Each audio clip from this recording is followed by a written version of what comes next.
Try not to resist changes that come your way. Instead, let life live through you. And do not worry that your life is turning upside down. How do you know that the side you are used to is better than the one to come?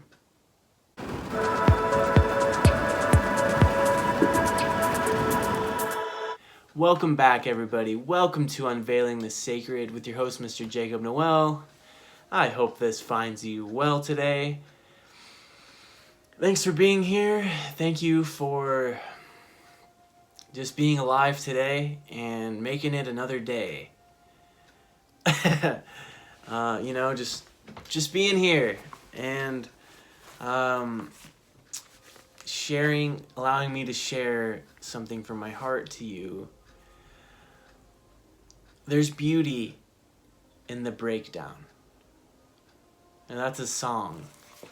It's just let go, it's alright, 'cause there's beauty in the breakdown. So let go, there's beauty in the breakdown. Something like that. There's beauty in the breakdown. And if we don't spend so much time fighting against the inevitable changes, right? If we don't spend so much time having this inner resistance to the fact of life, right?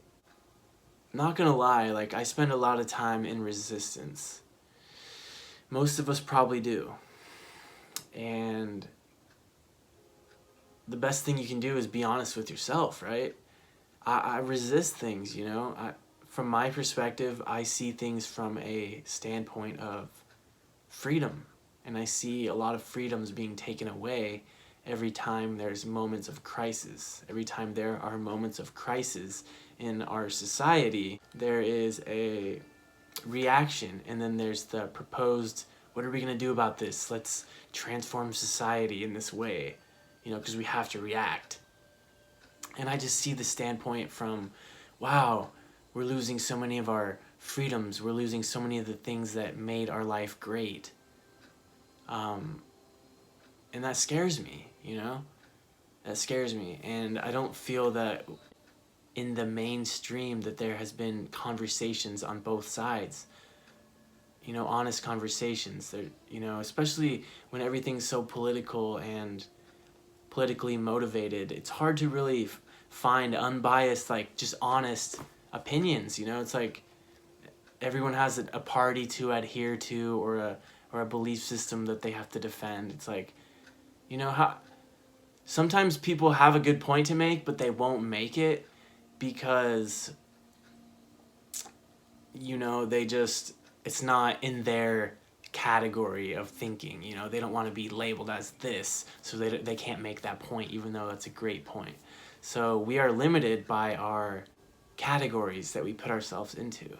And I'm getting off the topic, but all I'm really saying is I personally have been in resistance to the way that things are going, and the way that I see things going in a response to, this disease that's been going on. It's like I've been fighting it internally. I'm like, no, guys, I don't want to, let's not give up our freedoms, for this,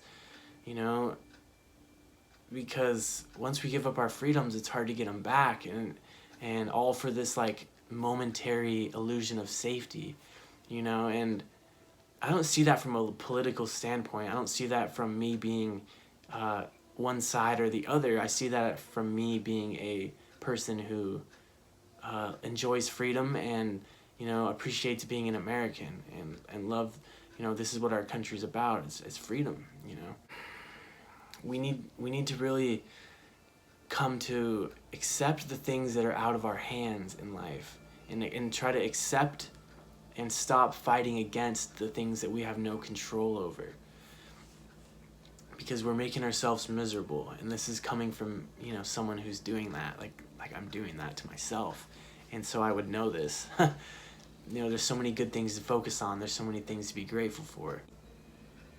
My friend once told me, when there's an ending in your life, say me, like I'm moving out. That's an ending, right? There's a death that comes. A death that comes from, you're dying to the old way of life that you had. You're dying to all the different ways in which you were comfortable, and, just, it's a death, it's an ending. I'm ending this period of my life. But he says not to be so focused on the death, not to be so focused on what you perceive to be disappearing. Rather, focus on the potentiality of a new beginning, of a birth that happens. Because in order for something new to be born, something must die.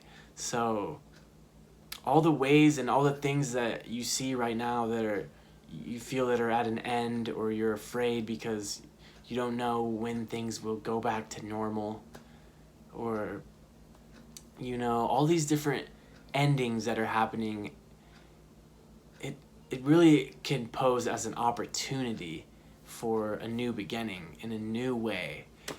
And isn't that really all that we've really needed? If you've been paying attention to humanity, it's like we've been dying for new ways. We've been dying for new, to imagine new ways of existing. And so these old systems and things are kind of like crumbling down, in our old ways of hiding in the world, our old ways of distracting ourselves, they're disappearing in a sense.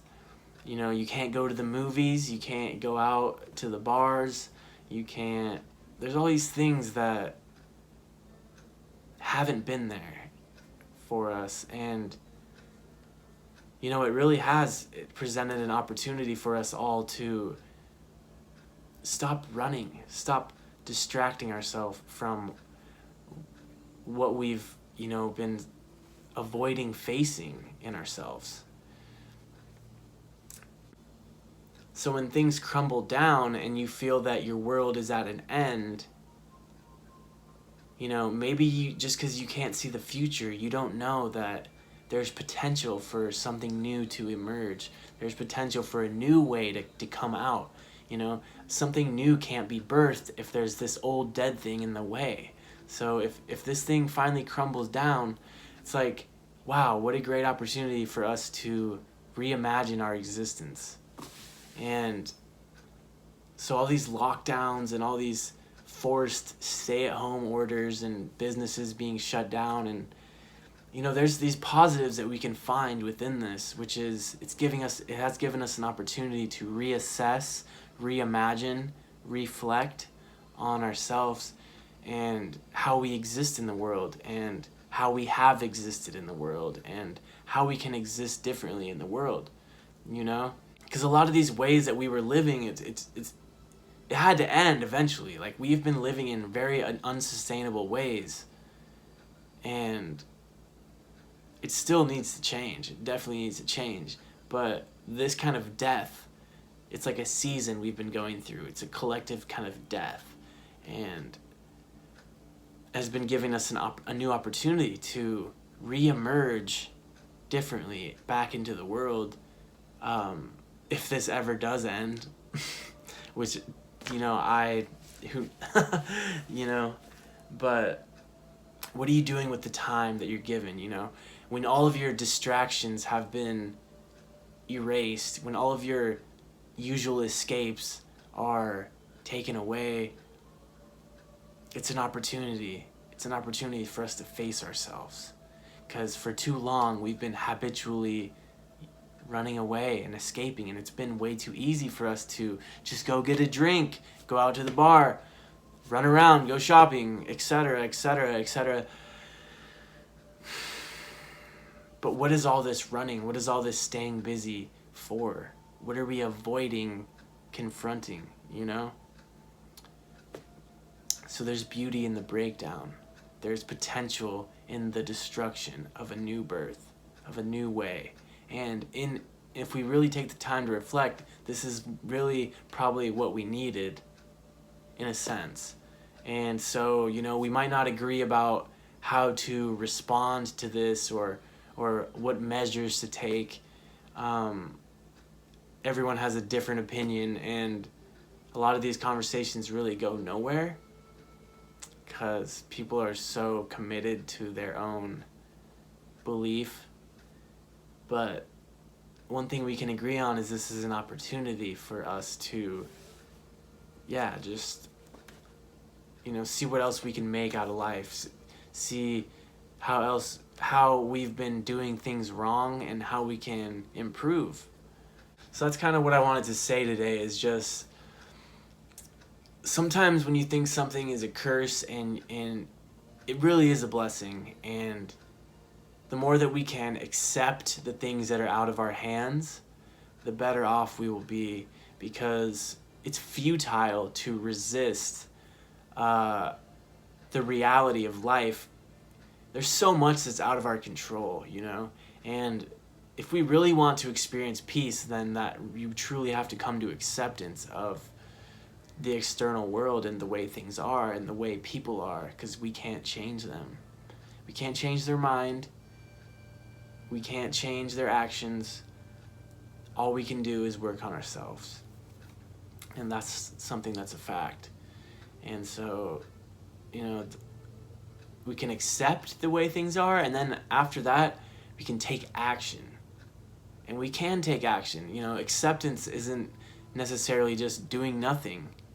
Acceptance means it's an internal attitude towards the way things are, instead of resisting it, like, no, That's what it kind of is. It's an inner resistance, is an inner no, it's a no to the way things are. You're like, you're not okay with it. Whereas if you accept it, you're like, okay, yes to the way things are, yes to the things that I have no control over. But now I'm going to focus on what I can do and what I can control, And one thing is to just speak your mind. Just share your voice, share your opinions. I don't see a strength in remaining silent in these times of, we need people speaking up. We need people sharing their opinions, their voice, and we need to have discussions. We need to have discourse and include people with alternate views. We need to have well-rounded perspectives. We need a lot of different perspectives. And so just it's all about like how are we making use of what's happening in the world, and how can we use what's given to us and this time that we've been given to improve and to reimagine our way of life, because we really got to change. We really got to change. We really got to change the way that we live, the way that we eat, the way that we treat each other. It's Tupac, It's time to start making some changes. Learn to see me as a brother instead of two distant strangers. It's time to stop seeing one another as competition, as an enemy.